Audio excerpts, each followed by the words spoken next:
Avez-vous déjà réfléchi à comment un pays, si souvent associé à l'instabilité économique, peut être aussi profondément aimé à travers le monde? Cette analyse change radicalement la donne sur la compréhension de l'influence nationale. Bienvenue sur Strategic Labs. Abonnez-vous pour plus d'analyses tactiques. Aujourd'hui, on plonge dans un document fascinant, El Poder Invisible d'Argentina. Et son idée centrale, franchement, c'est une véritable révélation. La vraie puissance d'une nation, eh bien, elle n'est pas toujours là où on croit la trouver. Ok, rentrons dans le vif du sujet. Le document nous parle d'un concept essentiel pour décrypter cette influence si particulière, le pouvoir invisible qu'on appelle aussi le soft power. Alors, le soft power, qu'est-ce que c'est exactement? En gros, c'est la capacité d'influencer, non pas par la force, mais par la séduction.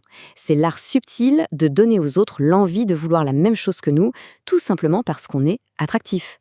Et pour bien comprendre, le mieux, c'est de le comparer à son exact opposé, le hard power.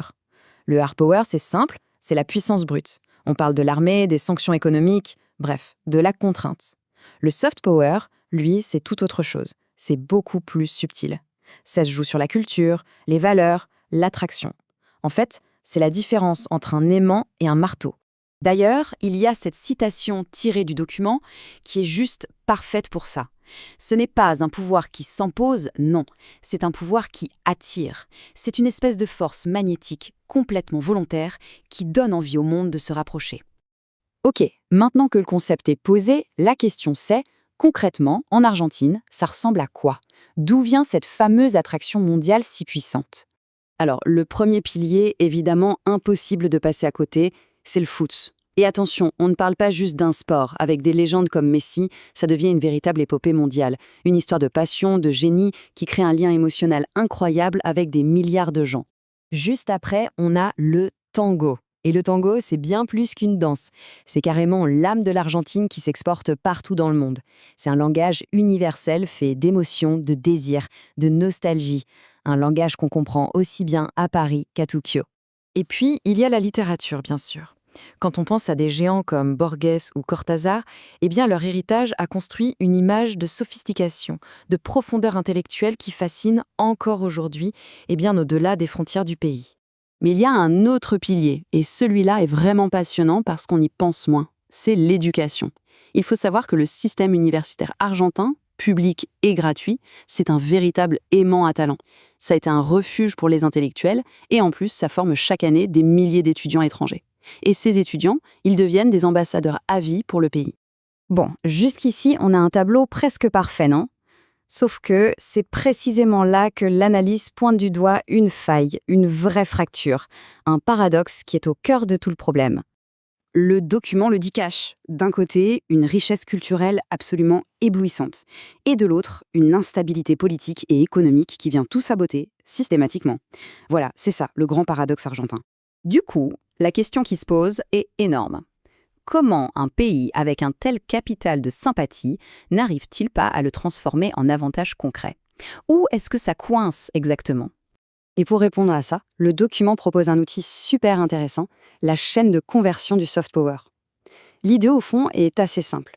Avoir de l'attraction, c'est bien, mais ça ne suffit pas.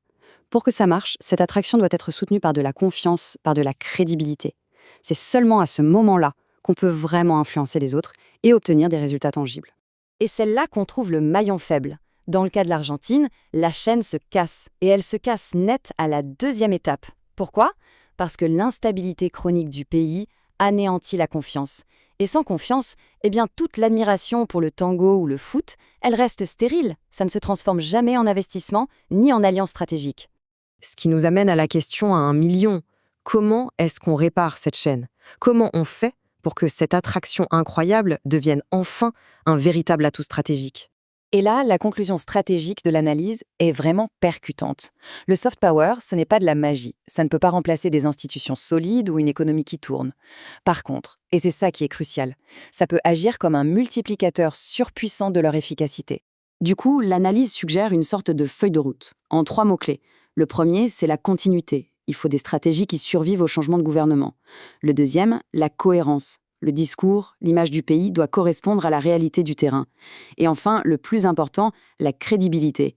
Parce qu'au final, la confiance, c'est la seule monnaie qui permet de transformer l'admiration en véritable influence. Et tout ça nous laisse avec une dernière question, une question un peu vertigineuse qui résume tout. Est-ce que la magie de la culture d'une nation peut, à elle seule, vraiment triompher de ses propres démons politiques ? Ce n'est qu'un aperçu. Pour l'analyse complète, écoutez notre podcast long sur la chaîne. À la prochaine!